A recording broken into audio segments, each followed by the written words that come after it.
রাধে রাধে বন্ধুরা, কেমন আছো তোমরা সবাই? আশা করছি সবাই সুস্থ আছো, ভালো আছো।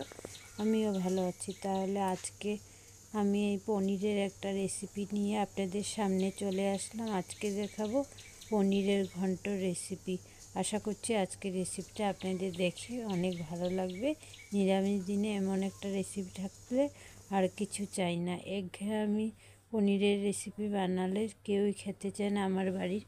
তার জন্য রান্নাগুলো আমি একটু উল্টিয়ে পাল্টিয়ে করে নেওয়ার চেষ্টা করি নিজের মতো করে। তো এখানে আমি কড়াই চাপিয়ে দিলাম। কড়াইটা গরম হয়ে যাওয়ার পর তেল দিয়েছি। তেল গরম হয়ে গেছে। তারপর এখানে আমি পনিরগুলোকে নুন হলুদ দিয়ে হালকা লাল করে ভেজে নিয়েছি।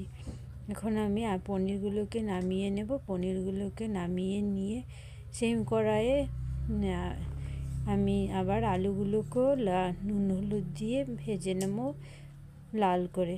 তো এখানে আমার নুন হলুদ দেওয়া হয়ে যাচ্ছে। নুন হলুদ দিয়ে একটু লাল লাল করে আলুটাকে ভেজে নেব। নাড়িয়ে চাড়িয়ে একটু সময় ঢেকে রেখে এভাবে আলুটাকে ভেজে নেব। এখানে আমার আলুগুলো ভাজা হয়ে গেছে। এখন আমি পনিরের সাথে আলুগুলো ভেজে রেখে দেব। এরপর আমি অল্প আধা বাটির মতন চাল নিয়েছি।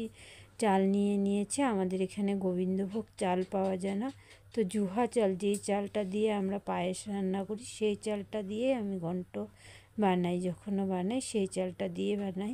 তো আজকেও আমি অল্প জুহা চালই নিয়ে নিলাম। এখানে নুন হলুদ দিয়ে আমি পরপর সব কিছুকে পনির আলু চাল সব কিছু ভেজে তুলে রেখেছি। তো এখানে ফোড়নের জন্য শুকনো লঙ্কা, তেজপাতা, গোটা গরম মশলা আর জিরে নিয়ে নিয়েছি। আর কিছু গুঁড়ো মশলা নিলাম। সেখানে আছে জিরে গুঁড়ো, ধনের গুঁড়ো, শুকনো লঙ্কার গুঁড়ো, হলুদ গুঁড়ো। একটু জল দিয়ে আমি মশলাটাকে ভিজিয়ে রেখেছিলাম। তো ফোড়নে দিয়ে দিয়েছি শুকনো লঙ্কা, তেজপাতা, গোটা গরম মশলা, জিরে ফোড়ন দিয়ে তারপর আমার ওই মিশিয়ে রাখা মশলাটা আমি এর মধ্যে দিয়ে দিলাম। তারপরে তেলের মধ্যে ছেড়ে মশলাটাকে আমি ভালো করে কষিয়ে নিয়েছি। এরপর এখানে একটু জল দিয়ে দিলাম। জল দিয়ে ভালো করে মশলাটাকে কষিয়ে নেব। এর মধ্যে আলু পনির সবগুলো ভাজা হয়ে গেছে, নামিয়ে রেখেছি দেখতে পাচ্ছেন।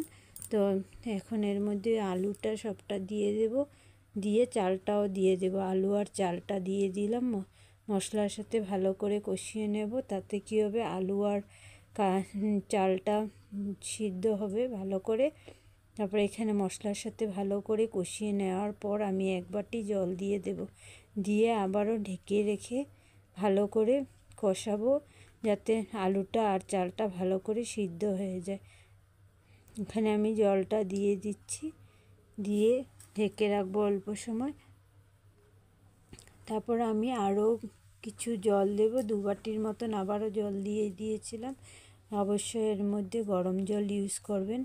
তারপর একদম সবার শেষে আমি পনিরটা দিয়েছি, দিয়ে ভালো করে নাড়িয়ে চাড়িয়ে কষিয়ে নিয়ে তারপর আমি 2 বাটি জলের দেব, গরম জল দেব এর মধ্যে, দিয়ে ভালো করে কষাবো।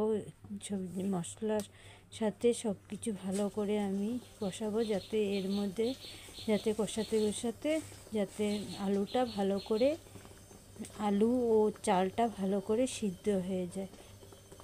তো তারপর রেসিপিটা আমার হয়ে গেছে। এখন আমি দেখেন আমার রেসিপিটা পুরো কমপ্লিট হয়ে গেছে। আমি যতটুকু জল দিয়েছিলাম জলটাও শুকিয়ে গেছে, আর আলু আর চালটাও আমার ভালো করে সিদ্ধ হয়ে গেছে। এখন সবার শেষে গরম মশলা, ঘি আর সামান্য একটু চিনি দিয়ে নামিয়ে পরিবেশন করে নিলেই হয়ে গেল আজকের রেসিপি পনিরের ঘন্ট। তো এখন আমি নামিয়ে সার্ভ করব। তো আমি এখন নামিয়ে নিচ্ছি। দেখেন আলুটাও পুরো ভালো করে সিদ্ধ হয়ে গেছে, আর চালটাও সিদ্ধ হয়ে গেছে। আমি আপনাদেরকে দেখানোর জন্য একটু ভেঙে দেখালাম। তো এখন আমি একটা সার্ভিং বলে নামিয়ে রাখবো। তো আজকের রেসিপিটা কেমন হয়েছে বন্ধুরা অবশ্যই কমেন্ট করে বলবেন। আর আমার আজকের রেসিপিটা যদি একটুও ভালো লেগে থাকে তাহলে লাইক কমেন্ট কমেন্ট করবেন আর প্রচুর প্রচুর শেয়ার করুন, যাতে আমি একটু আগ বাড়িয়ে যেতে পারি। তো আজকের রেসিপির লাস্ট লুকটা দেখে নিন কেমন হয়েছিল। তো আজকের মতন এখানেই বিদায় নিচ্ছি। রাধে রাধে। আবার একটা নতুন ভিডিওর সঙ্গে আপনাদের সঙ্গে আবারও দেখা হবে। ততক্ষণ সবাই সুস্থ থাকুন, ভালো থাকুন, সাবধানে থাকুন। বাই। রাধে রাধে। আবার একটা নতুন ব্লগ ভিডিও বা নতুন কোনো রেসিপির সঙ্গে আপনাদের সঙ্গে আবারও দেখা হবে। পনিরের তো অনেক ধরনের রেসিপি খেয়েছেন আপনারা, একবার এই রেসিপিটা বানিয়ে খেয়ে দেখবেন কেমন লাগে, টেস্টি।